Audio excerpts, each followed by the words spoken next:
So today we're going to be talking about how to do sports rounds. This is fascinating because on the form that I handed out, well, sent out on things you guys wanted to work on, this was weirdly the most requested topic. I can't say for a second I expected that, but I'm quite happy to hear that that's the case because I love sports rounds. They are, whenever I CA, I always have a few that I throw in the docket, and I think they're very fun to debate. I think that they get a bad reputation, so let's talk about how to do sports rounds. Of course, if at any given point you have a question, a comment, a concern, a specific issue you want to bring up, like maybe there was a specific motion you want some clarification on, please feel free. So, uh, how do we do sports rounds? Oh, there's the tools at the bottom. So, before we begin, let's take a moment to appreciate the go. So, the first point that I would like to make is that sports motions are not dumb just because most debaters are nerds. Okay? I get a lot of criticism when it comes to debates about sports that sports debates are for some reason inherently stupid or less important or not valuable debates to be having. Sporting, however, is a multi-billion-dollar industry that billions of people across the world care very deeply about. It is an industry that has some of the biggest like banks in the world, most governments across the world investing hundreds of millions, if not substantially more, into sports infrastructure, professional sports, and generally speaking, athletics for people in their country. In fact, every single country on earth, with the exception of the United States for some reason, has a specific minister of sport and athletics.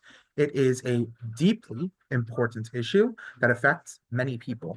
We would not suggest that rounds about art, rounds about media representation, or rounds about specific industries and sectors of business are stupid and unimportant just because they do not appeal to us individually.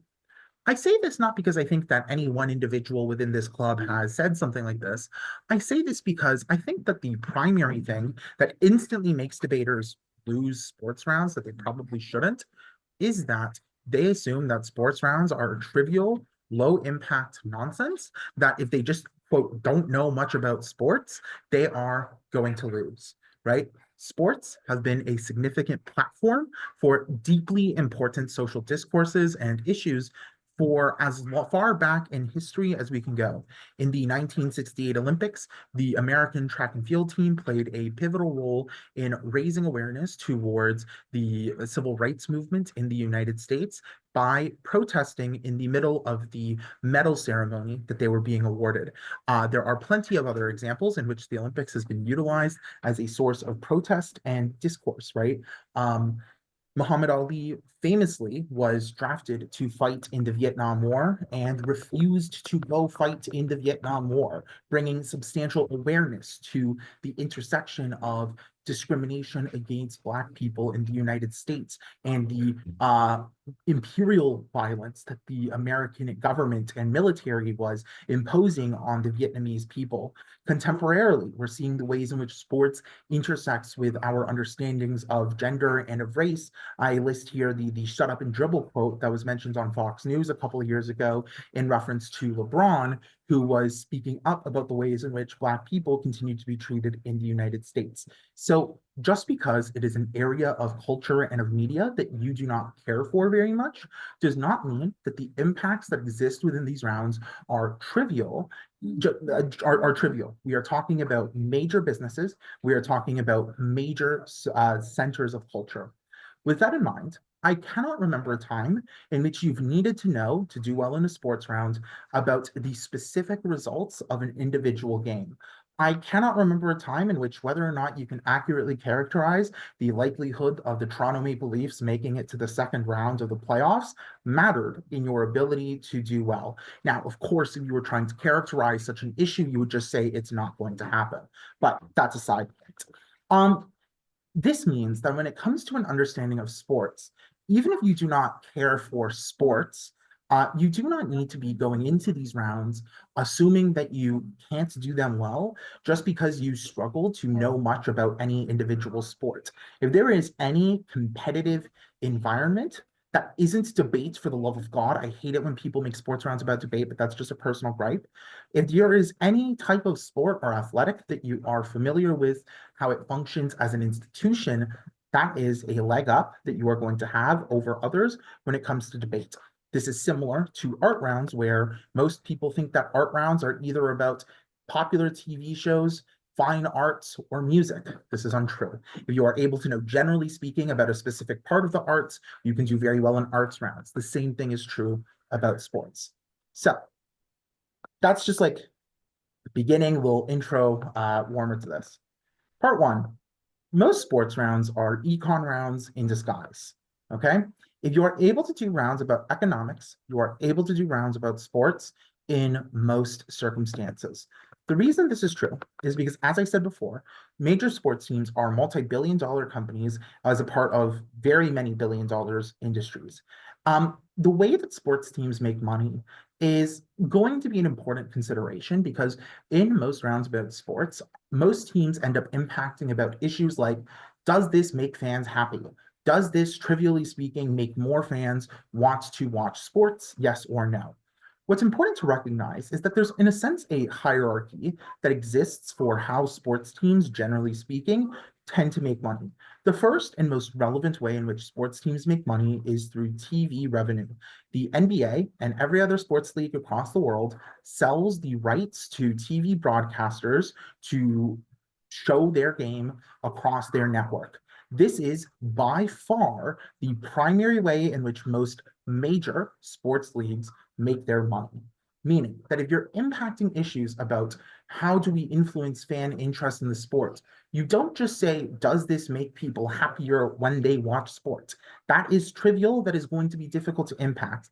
Your impacting is, does this make people who previously would not watch or would not watch frequently, make them more likely to watch frequently?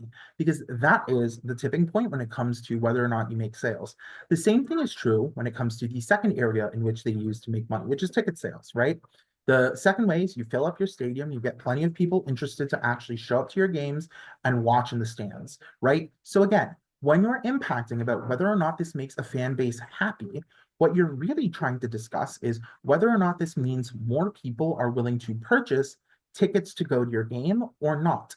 This is in no way, shape, or form dissimilar to how you would impact any argument about how a business decision may affect consumers of that business by saying, does this make them more or less likely to be customers of that business in the future? Right? In the same way that in a lot of individual econ rounds, you would say an argument about how this affects whether or not consumers want to go back to a particular business. This is similar in that regard.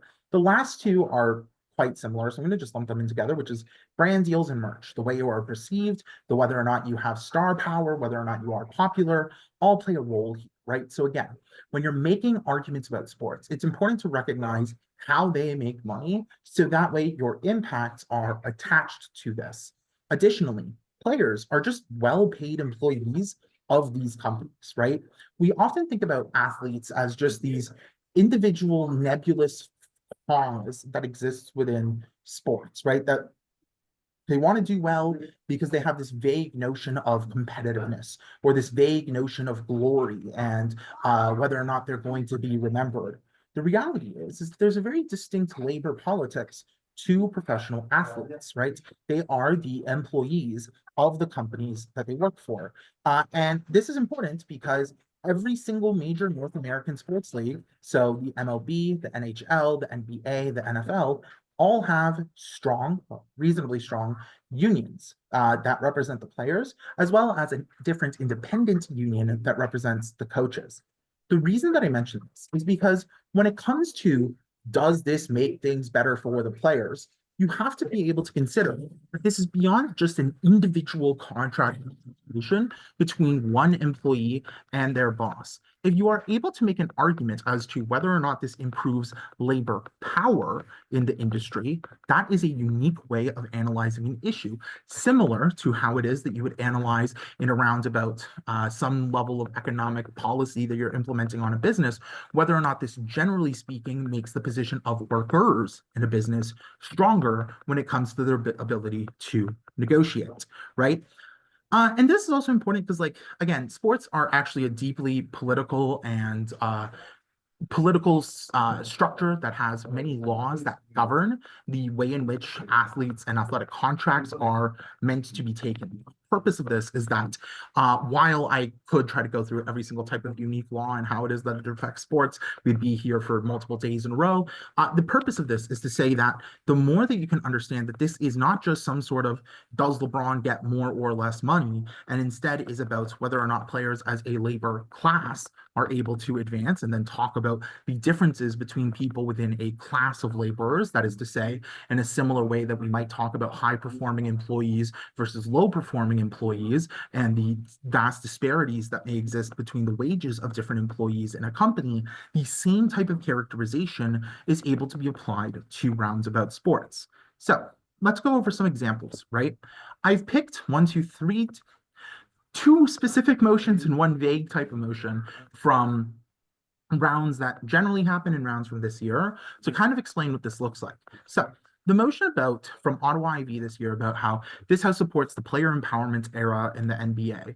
This, I hope, is intuitive, that it's just a round about whether or not a business is made better off by having stronger rights and privileges for their employees, or whether or not that business is made better off by having a strong corporate structure that limits the autonomy and agency for employees.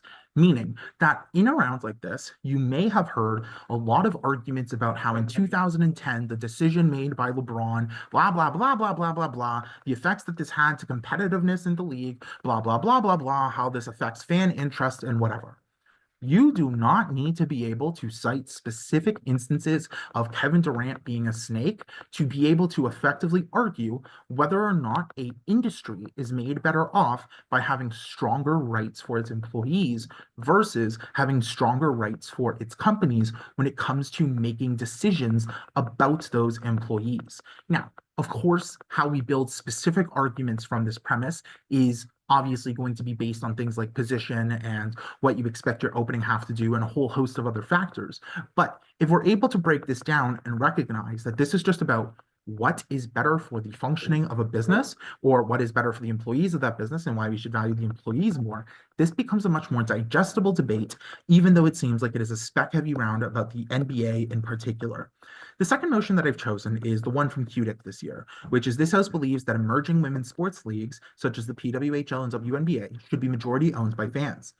Again, many debates that I can understand about this motion had very long issues at hand about what is best for the status of women, about whether or not, this is going to be about who has the best decision making. Are fans smart or are they stupid? Who is a fan of women's sports? Is it majority men or do we see more women in this area?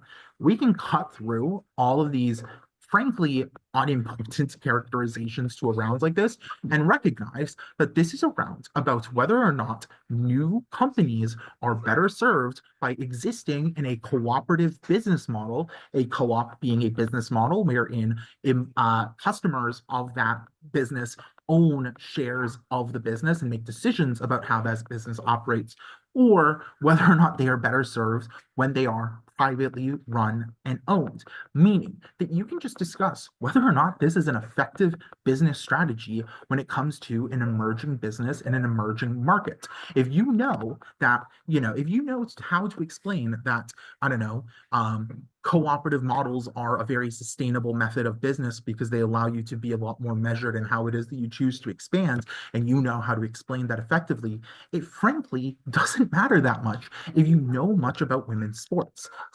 Conversely, if you are able to make an effective argument for why selling considerable percentages of the ownership of your business at a early stage in the development of your business makes it more difficult to get access to loans or other types of capital investment, that is an effective argument you can make, regardless of whether or not you know all that much about hockey, right? The purpose of me saying this is not to try to be like, oh, actually, you never need to know anything in debates. It's more so to say that you cannot look at a motion like this and assume that just because you see sports or something that is possibly so adjacent to a social justice concept in sports means that that is actually what this debate is about. If we are able to look at most sports rounds and assume that the vast majority of them are econ rounds, which most of them are, and then make arguments about just what economic setup is better, you are going to get a lot of traction in your ability to do these rounds. The last thing that I have noted here is that any round about the salary cap or the redistribution of wealth between teams in a league is mostly just a round about what is an efficient utilization of capital. Next. So the other common sports motion is sports and social justice motions. Here are some examples. So I have here the round about how this house believes that successful female athletes should significantly emphasize their negative experiences as a woman in the sports industry, rather than emphasizing the positive ones, from Princeton last year. This is basically just any motion about a social justice round where you should be positive or be negative. Knowledge of sports will only help you in your ability to characterize unique elements of this type of advocacy. But if you are able to understand how to make arguments about why being positive is better or worse than being negative, you will get traction in the round. This is the same throughout, right? So I've listed a few other motions, but basically speaking, when it comes to social justice rounds, if you're able to identify the general social justice trade-off that exists in a motion like this, that is going to be your entry point into making reasonable arguments that are unlikely to instantly lose you the round, even if you don't know very much about what's going on in sports. And most sports motions are either discussing what is best for business or are picking a specific social justice trade-off and just asking which is better in the context of sports. So, next. With these types of motions, what you're often talking about are questions about who primarily watches sport. How does a specific message generally affect that viewer's understanding of the world? How does the mainstreaming of issues through sport affect the general social consciousness? As well, sport is a key part of national identity, just like a lot of other facets of national identity. How does changing the way the nation perceives something through sport affect our understanding of issues, right? There is a necessity to segment our analysis because there's a difference between a mega fan and a casual person who is vaguely aware of sports. So, next slide. Why do people like sports so much? I say this because oftentimes when it comes to sports rounds, people are quite flippant in their explanation for why people care about sports at all, and as a result have rather shallow analysis when it comes to explaining the behaviors of sports fans and how they act. Of course, the three things that I've picked here are generalizations in a non-exhaustive list, but they're helpful here. The first is that there's a sense of community, right? The history of sport is actually very local. You would become the fan of a team because it was the team that was closest to you, and that team, generally speaking, used to have players that were from the city that you lived in, or at the very least from people nearby, because sport wasn't a multi-billion-dollar industry yet. So when it came to selecting players, it was people who were good in your area. And if you went to the stadium that was nearest to you, because, well, why would you go any further to go watch a sports game? You would, in a sense, get a sense of community because the people who were playing for that team were, in a sense, representing your community, and you were building community by other people in your neighborhood that maybe you wouldn't have met otherwise and getting to know them. This would then develop because the way in which people become fans of teams is often through familial and geographic networks, right? Most people who become fans of a team are fans of that team because their parents was a fan of that team or an uncle was a fan of that team, and they then adopt that and they become close to members of their family or of their community through watching that team together, right? It is what drives people to be closer together. The second is a sense of ownership. Obviously, sports fans know that they are not responsible for the outcome of the game, and obviously they know that they do not own the team in any real sense. But there's also an understanding that there's a necessary quid pro quo between the team and the fans themselves. That is to say that if fans stop, especially the diehard fans, stopped watching the games, stopped showing up, stopped talking about them, the team would lose massive amounts of money overnight and would not be able to function as well as they previously used to. As well, there's a sense of ownership because you exist in this symbiotic relationship with the team that you support because you feel like it is a part of your identity and as a part of your culture. That's to say, you stuck through the bad times with a particular team, choosing to cheer, choosing to still be there. You feel that in a sense you have some sort of involvement in the team, some sort of relationship with the team because you supported them through a particularly difficult time for that business to do well, that you feel to a certain extent that they also have some level of control, or not control, but some sort of obligation towards you. I know that this sounds stupid, but the important part to me for explaining this is that in the same way that many people feel an affiliation to the brand because they feel like they supported that brand or that artist when they were young and starting up or through their flop era or anything like that, that you feel particularly closer to that brand or to that artist as a result, the same thing happens in sport. And it is a considerable part about why people feel like this is so important to them because they're that invested from it. The last point is that sports exist as a brand, meaning that they're trying to share a specific vision of the world, a specific ideology that they say encapsulates the culture of their team over, and that is a reason for why it is that you should be a fan of a particular team. To be a fan of Barcelona is to also, in a sense, be connected to the Catalonian struggle against Spanish oppression in the Catalan region.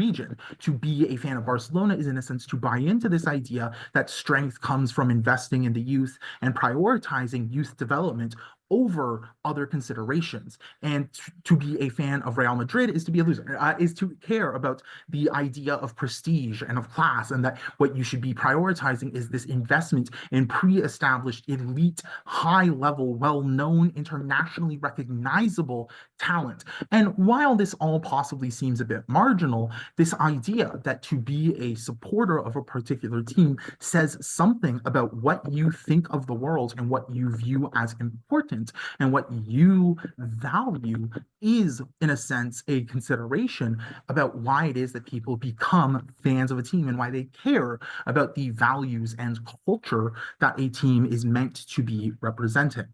Lastly, some common clashes that exist in sports rounds. The first is this concept of parity versus merit, right? Should we try to make sure that teams, roughly speaking, do as well as one another, or should we allow there to be large disparities between the outcomes of teams?